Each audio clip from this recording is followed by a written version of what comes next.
যেই কলমার খবর দুনিয়ার কেউ জানে না, কেউ জানে না, একমাত্র আপনি জানেন আর আমি জানি। এখন যেই কলমার কথা বলছেন, এই কলমা তো আপনি দুনিয়া সবাইকে দান করছেন।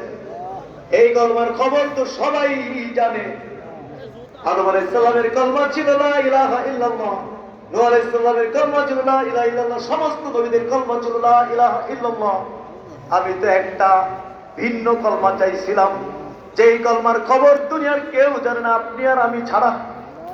আমার আল্লাহ ডাকতেছে, মুসা তুমি জানো না, জানো না, জানো না, জানো না, জানো না, এই কলমার ওজন কত তুমি জানো না।